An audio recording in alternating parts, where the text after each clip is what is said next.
yeah, off the ground. It's 1993, and it's the New World Tour. Come on in. Had some requests for some encounter stories, so I thought I'd give you a couple today. Now, I don't really collect autographs. I more collect experiences, and the autograph is the souvenir of that experience. So let me tell you about a couple of experiences that I've had. This one, like I say, goes back to 1993. The New World Tour had just kicked off a few days before this story happens. It started in Las Vegas, and I met a few of my longtime friends now, some of the fans on the run. We met at that Las Vegas show for the first time. Hi, Tina, Jennifer, Tom, a whole bunch of folks we met that day in that tour. But this story starts at the Earth Day concert a couple of days after that tour kickoff. And this was at the Hollywood Bowl. Paul was doing a special show there with Steve Miller and Don Henley and all these other folks. They were doing almost an all-day show, started in the afternoon. And the show was a benefit for the Earth Day Friends of the Earth charity, and the Friends of the Earth had sponsored an event there at the Hollywood Bowl, and they were for Earth Day at the Hollywood Bowl, and I was there as a photographer, and they gave out press kits there that had the logo that had the tree turning into a guitar or a guitar turning into a tree, and at this press conference, Paul sat and talked for a few minutes, and did some Q&A. And when we started the press conference, it was in a little tent back behind the Hollywood Bowl. There was 12 or 15 photographers and reporters there at first. By the end of that few minutes, there was probably 40 or 50 people in the little press tent there with a lot of the actual performers. After the event happened, I'll tell you about some of that. But at the just as Paul finished his little Q&A with the reporters there, he said something to the effect of, anybody want an autograph, or we got a couple of minutes here for autographs. And of course all the professional photographers and press people went right up to the table. The first lady gave him a Wings card to sign. He signed it, gave it back to her. I was second in line.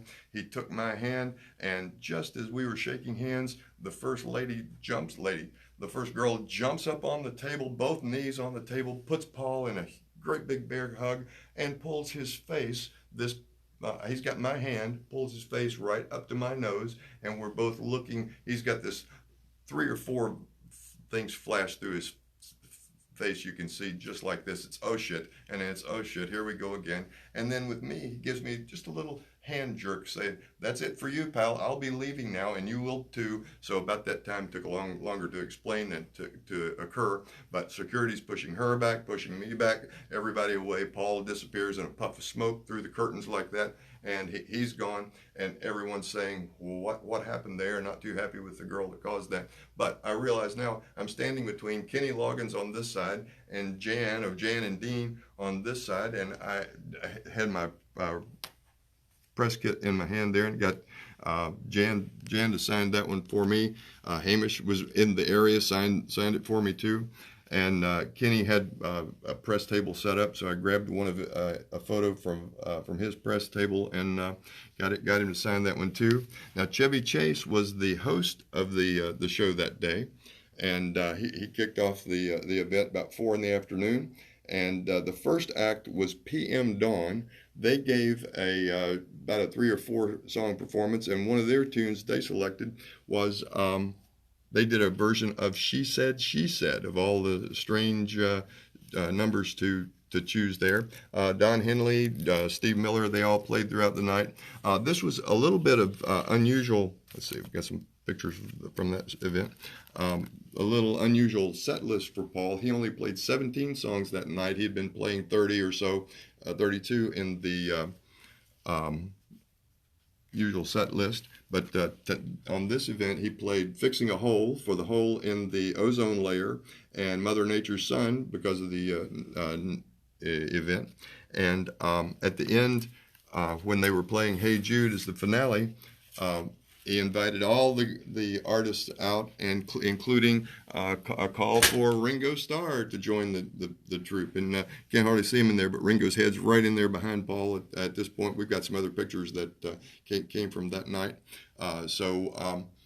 It was a thrill to shake Paul's hand, even though I didn't get a scribble or any souvenir of that event. But I enjoyed that. The whole world was excited to see Paul. The tour merchandise included shirts like this, and like I said, Paul had only had like one shirt for the Wings tour. Now we're up to like 30 and 40 shirts. But now the story moves about a month after that to Atlanta, Georgia. He was playing the Georgia Dome there, and another press conference.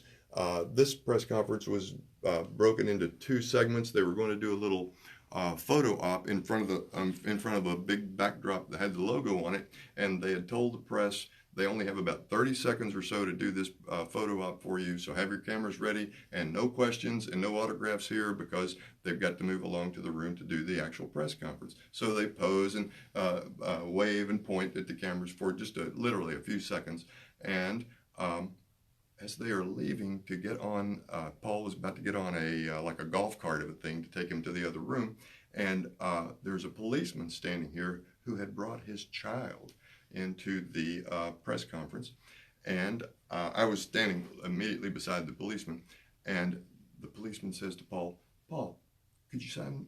He had a Beatles card we talked about a few episodes ago.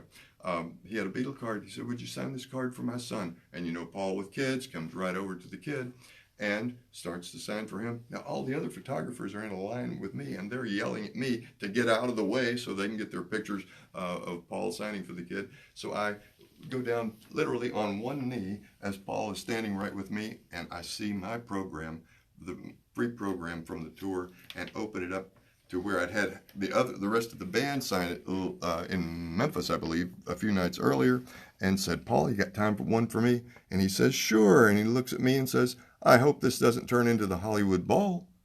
And I kind of shook my head to realize that he was referring to that handshake that he had given me. I suppose he was referring to that handshake that was a month ago at that point, and I was just wondering how many hands he had shaken by then. But that Atlanta show was in the huge Georgia Dome, about 63,000 people in there, and now here's back to the standard set list. That tour had the little gimmick on it where with it like the platform that goes up now, there was a cherry picker of a thing that Paul and the band got onto and rode out over the audience. At the end of the show during Hey Jude, he and Robbie had taken that little cherry picker for a ride earlier in the show. Some more photos from that where they come out over us, over top, giving us some good photo ops there. Now I've got all these photos scanned and online, and I'll put some links to all this after in the comments. So some really good photo ops with the little cherry picker there.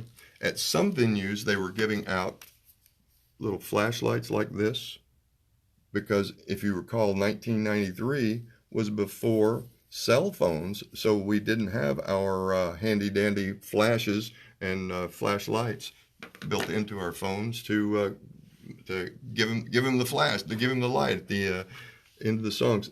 Another little gimmick that they were giving away at some of the venues was a pair of binoculars, set of paper binoculars that actually work, double the size of things on there. From VH1 was a little handout that they gave for the New World Tour. Now, VH1 was pretty new at that time, and they were using a software package called Tips and Topaz to create all their graphics, and the company that I worked for had just bought me Tips and Topaz to work with my graphics, so I created a little Fans on the Run logo to match the New World Tour logo, and here it is, match the New World Tour logo. This is the actual program that came from the New World Tour, and at that time they were using some of the largest. These were like 5 stories tall screens that some of the largest screens, certainly the largest screens we'd ever seen at that time, probably the largest that were ever in use until probably up till about the time of Desert Trip. But also took the New World Tour logo and made some shirts and baseball caps to go with that. Went to about 15 or 20 shows on that tour in the United States. Now, the story now shifts up to November of that same year in 1993, and we moved to Mexico City for some of the last shows in North America, at least. Paul was doing 2 shows in Mexico City, the 25th and 27th of November there, which was such a fun trip. The first show was a really good Paul show with 104,000 people in a racetrack where they had this show set up there. The day between the 2 shows, I went on a little journey out to see the pyramids, stopped at a souvenir shop and had a little shot of cactus juice that was let you fly off the sides of the pyramids there. But I digress from the reason we're here talking about Paul shows. There was a press conference that was arranged for the Mexico City shows too, and I went there as a photographer. And as I'm going into the press room, I'm handing over my credentials to get the actual laminates and things to go into the press conference. And I'm stepping through the door, and one of Paul's press people say, "What are you doing here?" And I said, "Well, I'm here as a photographer, you know." And he goes, "This is for local press only," and takes my credentials and wads them up and puts them in his pocket, takes me by the arm, and I'm leaving. I'm being removed from the room. And fortunately, one of Paul's security people that we know saw this happening, comes over and says, "What's going on there?" I explained to him what had happened. He says that he's the man that calls the shots on the press conferences and things like that. But he said, I explained to Brian that didn't even have my tickets at that point. So he said, "I'll go back and get your tickets."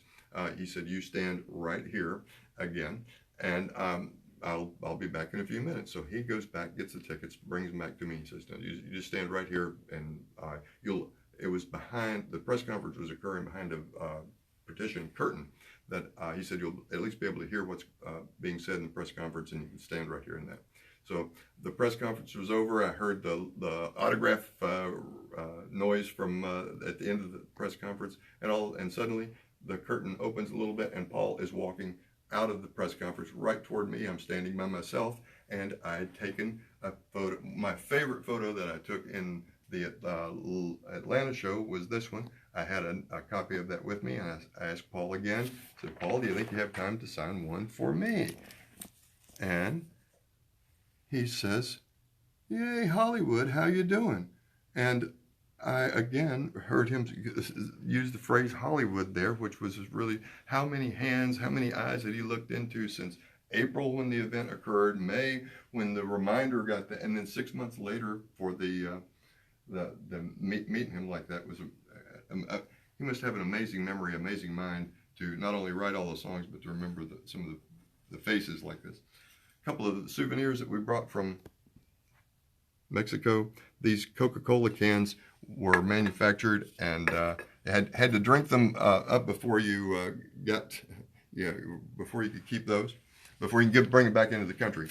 The Fans on the Run banner went in with the Fans on the Run banner that was used again, a little bit of a copy of that logo and a request for Get Out of My Way. There were 6 songs from the new album in this tour, except the one I wanted to hear most was the one that started out with Crash Bang Wallop, and we got to attend one of the sound checks in Mexico City, and he looked out, saw the banner, and actually kicked off Get Out of My Way. So I like to think that he played Get Out of My Way as a request for the guy that he signed the autograph for too. So I hope you've enjoyed the stories about these 3 encounters with Paul, and there's several other stories like this to tell.